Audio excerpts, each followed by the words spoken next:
Vox Machina successfully managed to take down Umbrasyl in Season 2, but without the vestiges of Divergence, this would have never been possible. So what should they do now, knowing the other 3 dragons are even more powerful? Stupid question. Get more vestiges. In this video, I'll tell you all about the remaining vestiges Vox Machina is going to find in Season 3. Not surprisingly, this video contains spoilers, though I'll talk less about how exactly the party gets their hands on the vestiges and more about the vestiges themselves, in order to not spoil too much of the upcoming season. If you do not care about spoilers and want more information on what is going to happen in Season 3 plot-wise, watch this video right here. In fact, many vestiges of Divergence exist in Tal'Dorei. However, only a fraction of them are known. Conveniently, Vox Machina is aware of 8 vestiges, meaning in addition to the Deathwalker's Ward, Fenthras, Mythcarver, and the Titan Stone Knuckles, the vestiges they already obtained, there are 4 more left to discover, so that every member of Vox Machina will get at least 1 vestige. Those are the following.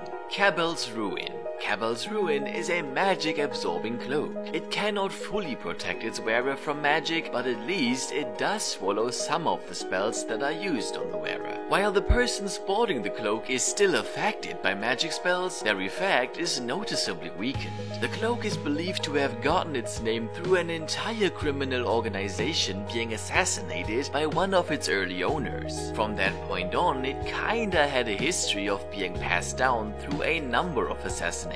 This is an old legend that supposedly occurred in Ank'Harel, where Vox Machina is going to look for the cloak. Before Vox Machina obtains it, another character that has already been introduced into the show possesses Cabel's Ruin. Ultimately, Percy is going to become its new wearer. Next up, the legendary dagger Whisper, that Vox Machina acquires at the same time as Cabel's Ruin. Whisper is made out of a unique metal from the Far Realm, a realm that is connected to Tal'Dorei's realm. Its grip is decorated with 2 raven feathers, reminding of its previous bearer. In the past, it had been lost for some time because of a shipwreck in the Osmond Sea. Apart from that, the dagger is said to have been an important part in many evil rituals. In terms of special abilities, Whisper has one amazing feature. The bearer can throw the dagger, and instead of just letting it hit its target, can transform into a shadow merged with the weapon to teleport wherever the dagger hits. Sounds like huge potential for some nasty combos and great combat scenes to me,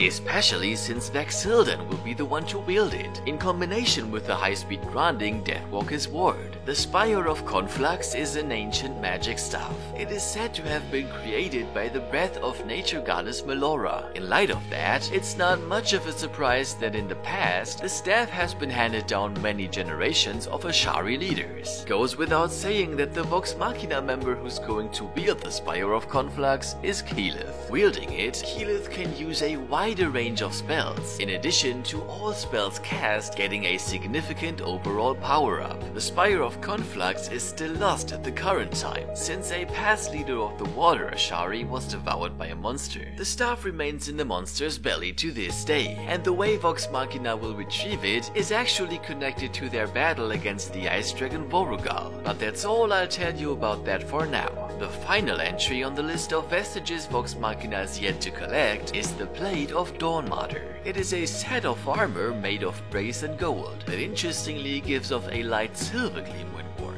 Moreover, it's decorated with rubies. From an outside perspective, the air around the armor appears distorted, similar to hot air. Formerly, the armor has also been known as Beacon of Protection, when it was still worn by a respected high priest. That name likely stems from the benefits the armor grants its wearer. The most notable ones are the resistance to fire damage and the fact that once a day when its wearer falls unconscious, the armor lifts them to their feet and deals damage to surrounding enemies to protect the wearer while they recover and are even healed by the armor. Remind you of someone? Obviously. Vox Machina's gnome in charge of healing, Pike Trickfoot, will become the next bearer of the Plate of Dawnmartyr. For more Vox Machina and cartoon content, subscribe to Frogtoons. And if neither of us run into a dragon, I'll see you next time.